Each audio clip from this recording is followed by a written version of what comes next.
ahora estamos con Carlos Gervasoni, es politólogo, profesor de la Universidad de Itela y que realiza también un índice de confianza en el gobierno.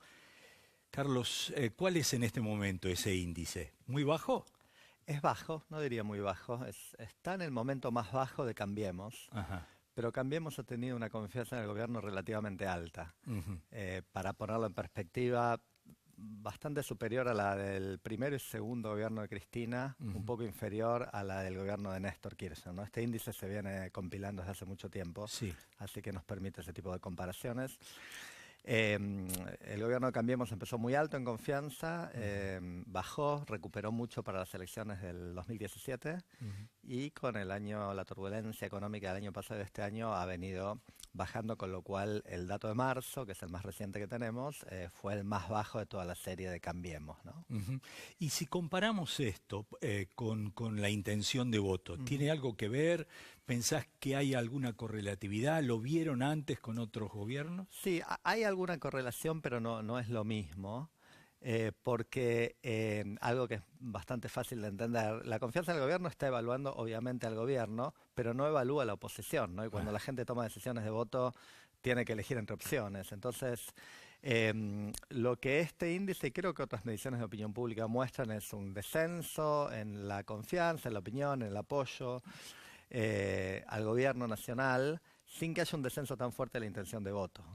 Lo ha habido, pero no fueron correlativos de la misma dimensión, con lo cual parte de la explicación de esto podría estar en que la gente evalúa que aunque haya perdido algo de confianza, algo de apoyo al gobierno nacional, no necesariamente está más convencido por las demás propuestas que están hoy en día como alternativas al gobierno, ¿no?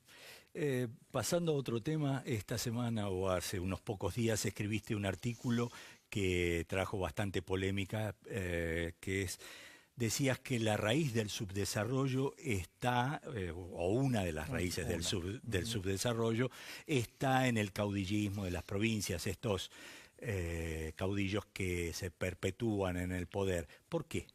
Mira, para hacerlo breve, mi línea de investigación académica ha sido la de estudiar democracia y autoritarismo en las provincias y desarrollando una serie de estrategias de medición de esto, ocurre que en varias provincias argentinas los niveles de democracia son bajos, ¿no?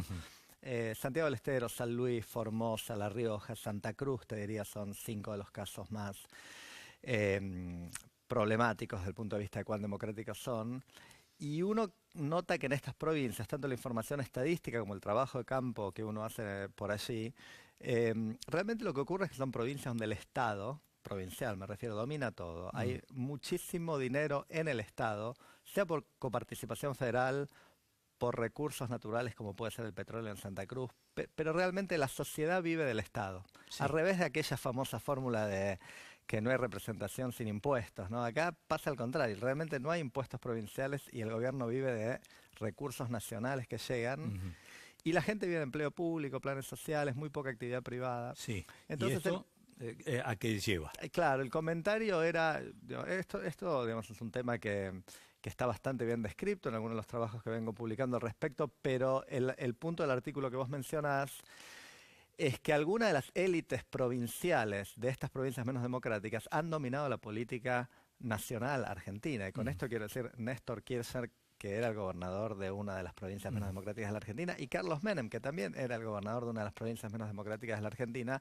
Y el punto que trataba de hacer en ese artículo es que este deterioro en las instituciones, en la corrupción de la Argentina, que está en los diarios de hoy, ¿no? De todos los días, la inteligencia, el submundo de la justicia, digamos, se agravaron en la Argentina en los periodos de Menem y Kirchner, en mi análisis y en el de muchos otros.